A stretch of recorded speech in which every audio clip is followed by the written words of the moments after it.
Salut! La vidéo d'aujourd'hui vient te proposer 5 habitudes biohacking faciles à mettre en place dès maintenant et à essayer. Commençons tout de suite par la première habitude biohacking, le sommeil. Il est généralement recommandé d'arrêter les écrans 2 heures avant de s'endormir. Ça va donc permettre au corps de régler son rythme circadien et au corps de se préparer pour dormir. L'idée principale à retenir, c'est que le sommeil est crucial parce qu'il va donc impacter notre concentration, notre longévité, notre énergie, notre santé mentale. 4 aspects importants pour une vie optimale. Ce que je fais moi, généralement, j'essaye, bien sûr, c'est pas systématiquement que j'arrive à le faire, c'est que vers 20 h, donc je fais ma routine du soir, je me prépare, et par la suite, je lis quelque chose qui m'intéresse, ça va me permettre de me développer, puis je vais passer un petit moment dans lequel je vais méditer ou alors prier pour vraiment me connecter à ma conscience. Personnellement, c'est ce que je fais et je trouve que c'est très efficace pour se détendre. Je pense que vous l'avez déjà entendu. Il y a une notion importante vraiment à prendre en compte, c'est la notion de cycle de sommeil. Chaque fois qu'on dort, on a différents cycles qui vont se succéder de 90 minutes. Parfois, il y a certaines personnes qui vont se réveiller durant un cycle. Et c'est en fait pour cette raison qu'elles se sentent fatiguées. C'est comme en fait si vous n'aviez pas terminé l'épisode de votre série. Mais en fait, vous savez pas comment ça se termine. Vous vous dites, j'ai raté quelque chose, je me sens pas bien. Et vous voulez en fait continuer jusqu'à la fin de l'épisode. Et pour le sommeil, c'est la même chose. Deuxième habitude à mettre en place, c'est boire de l'eau dès le matin. Avant ça, je ne le faisais pas. Ce que je me suis rendu compte vraiment de la différence, c'est que quand on boit de l'eau, vu qu'on a été déshydraté toute la nuit, en fait, juste de boire de l'eau, ça te permet en fait de te réveiller plus facilement. Personnellement, ça c'est mon cas. Peut-être c'est pas le cas pour tout le monde, mais c'est vrai que moi, ça m'aide énormément à me réveiller. J'ai remarqué aussi que parfois en fait, quand on boit de l'eau le soir, meilleur goût, alors que le matin, quand on la boit, quand on n'est pas en fait habitué, on n'a pas encore l'identité de quelqu'un qui boit de l'eau le matin. Trouver dans un état le matin où on se dit mais j'ai pas envie de boire cette eau, elle est pas bonne. J'ai fait mes recherches et j'ai compris que ça peut venir de différentes raisons. Et il y a notamment soit la température du corps qui n'est pas encore bien stabilisée pour le réveil, ou alors il y a aussi les hormones et encore une fois le cycle circadien. Les hormones, par exemple, on va retrouver le cortisol qui va être élevé le matin pour pouvoir en fait donner un stimulus au corps pour s'apprêter à bouger. Et c'est vrai qu'en fait pour le corps ça peut être interprété comme un petit peu une agression, le fait de boire de l'eau le matin. Troisième habitude, bouger, marcher, se déplacer, faire des mouvements. Juste le fait de marcher 10 à 15 minutes dehors, ça peut vraiment augmenter la circulation sanguine de votre corps, qui est plus optimale que comme si vous étiez resté assis. La quatrième habitude, méditation et respiration profonde. Quelques minutes par jour suffisent. Je ne vais pas vous vanter les bienfaits de la méditation, vous devez les connaître. Ça permet vraiment de réguler les pensées et les émotions pour être dans un état plus stable. 1, 2 minutes, 5 minutes le matin, à midi, le soir, ou même plus long, un impact significatif. On ressent une clarté mentale, une paix intérieure, un calme. Moi par exemple, je suis une personne assez introspective. Je réfléchis beaucoup. C'est vrai que la méditation, ça permet de relâcher la pression. Release, un peu le lâcher prise. Une astuce pour les pros, c'est pratiquer respiration avec une méthode 4-7-8.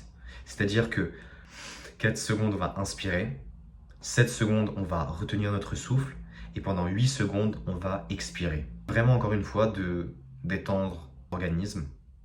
Et même ça vous permet potentiellement, si vous le faites d'une manière prolongée, de diminuer les ondes cérébrales du cerveau. Passer soit d'un mode bêta-alpha, donc ça c'est les différentes ondes qu'il y a dans le cerveau quand le cerveau est actif, les ondes bêta. Les ondes alpha, c'est quand on est détendu et c'est généralement ce qui se passe quand on est devant un écran. Et c'est vrai que pour certaines personnes qui arrivent vraiment à méditer d'une manière assez profonde, le fait d'arriver à respirer de cette manière, encore une fois, baisser la fréquence des ondes cérébrales et vraiment d'arriver aux ondes θ, même delta. On va les retrouver dans le sommeil quand on dort. Et c'est réparateur parce qu'on peut rentrer dans le subconscient. La 5e habitude à mettre en place, c'est optimiser son alimentation. Je ne vais pas vous l'apprendre. You are what you eat. Une phrase qui est très répétée, mais elle est toujours vraie. Et elle le restera. Autre chose qui est beaucoup répétée, c'est que entre l'estomac et notre deuxième cerveau. C'est vrai.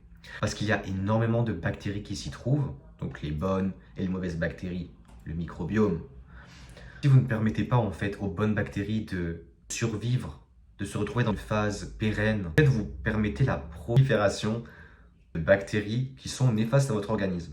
Il y a énormément de personnes qui ont de l'inflammation, mais qui ne s'en rendent pas compte. L'inflammation, c'est quand il va y avoir différents processus dans ton corps qui vont te pousser à ne pas te sentir bien.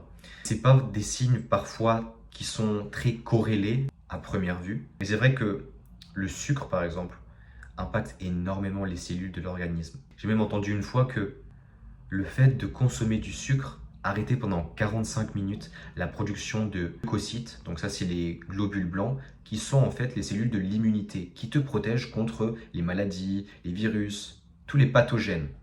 Ici on parle vraiment du sucre rapide, on ne parle pas du sucre qui provient des fruits, peu importe leur catégorie, qu'ils soient moins ou plus sucrés. Là, on parle vraiment des sucres qui sont présents dans les aliments que l'on consomme, de la grande distribution et toutes les industries qui proposent des produits qui sont néfastes à notre santé, mais qui sont bons pour notre palais. Le sucre, il a vraiment un pouvoir très acidifiant.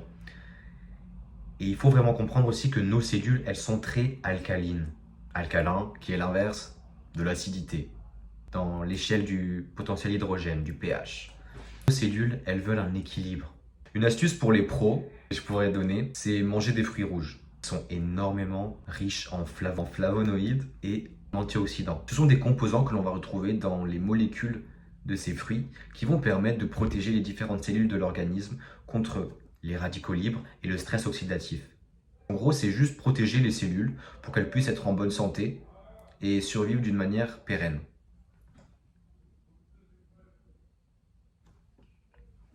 Et le fait donc de consommer ces fruits, ça permet donc de diminuer l'inflammation dans l'organisme.